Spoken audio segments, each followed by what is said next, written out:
आता सगळ्यात मोठं उदाहरण जे आहे, ओसवालजी जे आपण बघितले वर्धमान ग्रुपचे चेअरमन आहेत. मंजिरीताई ह्यांच्यासोबत तर हा एवढा मोठा व्यक्ती जो वर्धमान ग्रुपचा चेअरमन असू शकतो, त्याच्यासोबत सुद्धा डिजिटल अरेस्ट होत आहे. त्याला फेक सुप्रीम कोर्टचं एन्व्हायरमेंट दाखवलं जात आहे. चीफ जस्टिससोबत त्याला बोललं दिलं जात आहे.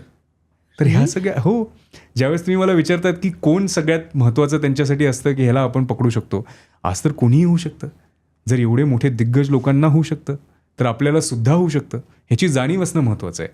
तर त्यांच्यासोबत त्यांचे पैसे बळगवले गेले किंवा त्यांना धोकादायी सिच्युएशन्समध्ये टाकलं गेलं, हे पण बघणं खूप महत्त्वाचं आहे. तर काय झालं, ओसवालजींना फोन आला आणि त्यांना सांगितलं की तुमचे काही ट्रान्झॅक्शन जे आहेत ते फ्लॅग केलेले आहेत, तुम्ही ह्या गोष्टींमध्ये इन्व्हॉल्ड आहात. मग त्यांना काय करतात, त्यांना इमोशनली असं ब्लॅकमेल करतात. मग माणूस एकदा घाबरला तर तो काय करतो की तो विचार करतो की काय होतंय काय नाही. तर ते पेस जो आहे तुमच्या विचार करण्याच्या, त्याच्याहून जास्त फास्ट पेस या सायबर क्रिमिनल्सचा असतो.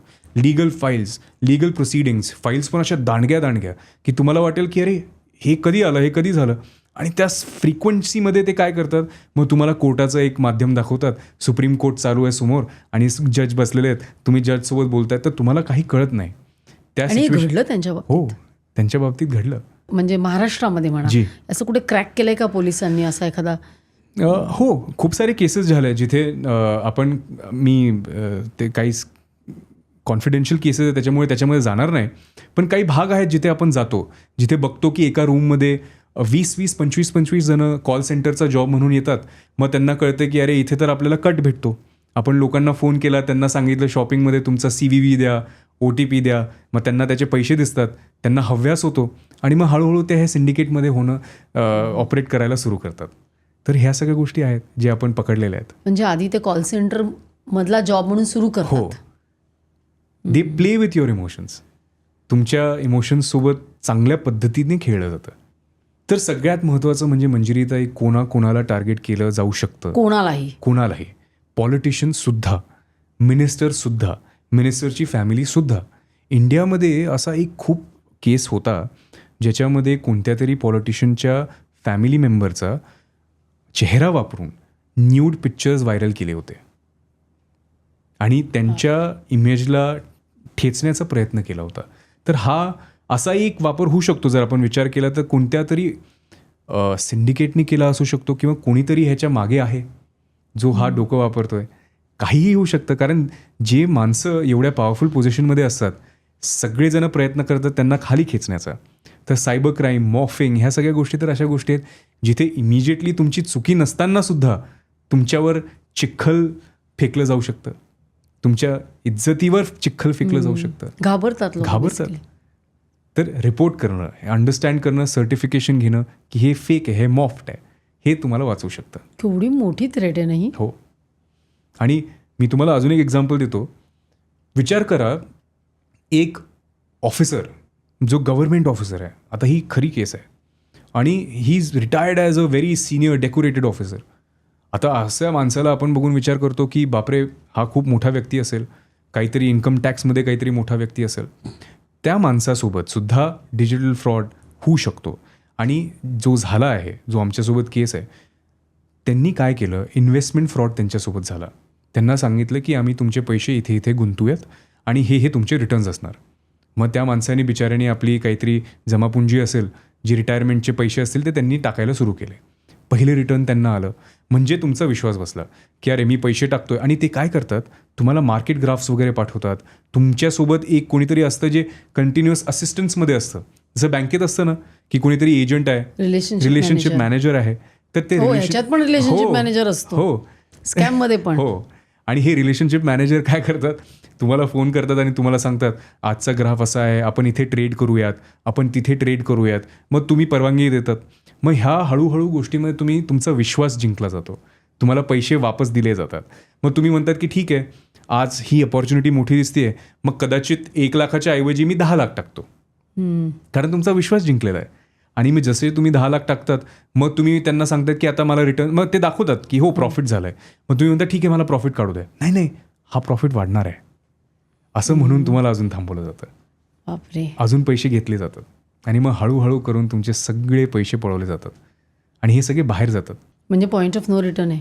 Point of no return. Time, आपण जे गोल्डन आवर म्हटलो ना, golden hour is the key.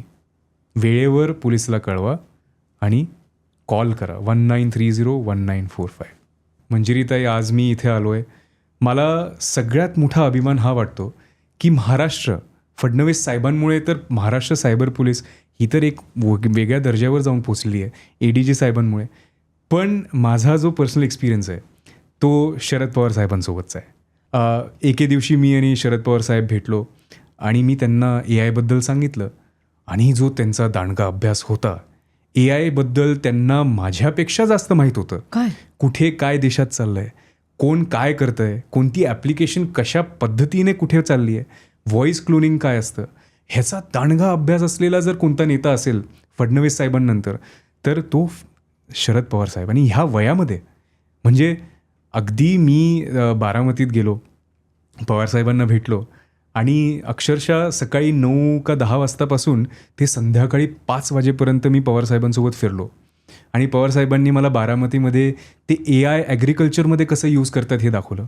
म्हणजे AIचा वापर ॲग्रिकल्चरमध्ये दांडग्या पद्धतीने मोठ्या ऑर्गनायझेशन्सला घेऊन, मायक्रोसॉफ्टसारखी ऑर्गनायझेशनला घेऊन आलेले आहेत आणि तिथे शेतकऱ्यांना दाखवत आहेत की तुम्ही AIचा वापर करून, क्लायमेट मॅपिंग करून, तुमचं ड्रोन फुटेज घेऊन तुम्ही कसे प्लांटेशन करायला पाहिजे, ड्रिप मेथड वापरली पाहिजे का नाही. मग हे सगळं AIचा अभ्यास आहे. म्हणजे एका शेतकरीकडे आज एक फोन असेल तर त्या ॲप्लिकेशनमध्ये त्याला कळेल की आज माझा जर फोटो काढून मी दाखवला तर हा क्रॉप, जर जो कोणता झाड आहे त्याच्यावर जर कोणता किडा आलेला असेल तर मी कोणतं औषध वापरावं.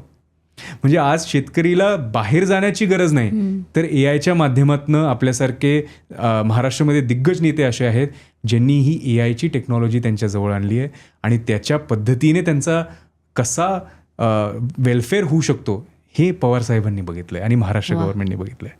तर मी खरंच आज आपल्या जनतेला सुद्धा सांगू इच्छितो की वी शुड फील प्राऊड की आपले पॉलिटिशियन्स सुद्धा अवेअर आहेत. अभिमानास्पद आहे, अभिमानास्पद आहे. या वयात त्यांचा एवढा अभ्यास आहे 100%. आणि त्याचा उपयोग ते सामान्य लोकांना आणि शेतकऱ्यांना करून देत आहेत. शेतकऱ्यांसाठी AIचा वापर करून खूप साऱ्या गोष्टी त्यांनी ॲग्रिकल्चर, म्हणजे मी तर सांगेल जर कोणाकडे वेळ असेल ना, बारामतीमध्ये जाऊन बघा की काय केलं आहे. हो. भरतजी, तुम्ही इकडे आलात आणि तुम्ही इतकं काही सांगितलं. खरं म्हणजे ते सगळं खूपच भयानकच आहे आणि कुणीही त्याच्यामध्ये अडकू शकतो, अगदी हातोहात फसवले जाऊ शकतो. पण मला असं वाटतं बऱ्याच गोष्टी तुम्ही ज्या समजावून सांगितल्यात, QR कोड किंवा OTP किंवा कॉल्स कसे घेऊ नयेत, त्यामुळे एक अवेअरनेस वाढेल आणि आपण स्वतःला त्याच्यापासून वाचवू शकतो. नक्कीच. आणि 1930 आणि 1945 या आपल्या हेल्पलाईन नंबर्स आहेत. तुम्ही इकडे आलात, अतिशय महत्त्वाची आम्हाला माहिती म्हणणं चुकीचं ठरेल, एक अलर्ट दिलात, अवेअरनेस दिलात. खूप खूप धन्यवाद. खूप धन्यवाद मंजिरीताई की आपण मला इथे बोलवलं. ही एक मला रिस्पॉन्सिबिलिटी वाटली की आपल्या लोकांना हे कळवणं, अवेअरनेस देणं की कशा पद्धतीने लोक क्राईम करतात आणि कसं वाचावं. हा माध्यमातून मी इथे येऊन हे सगळ्या लोकांना सांगू शकलो, हे माझ्यासाठी खूप मोठी गोष्ट आहे. Thank you so much. ही क्लिप शेवटपर्यंत बघितल्याबद्दल खूप खूप धन्यवाद. संपूर्ण एपिसोड बघण्यासाठी खाली दिलेल्या लिंकवर क्लिक करा आणि सर्व काही चॅनलला सबस्क्राईब करायला विसरू नका.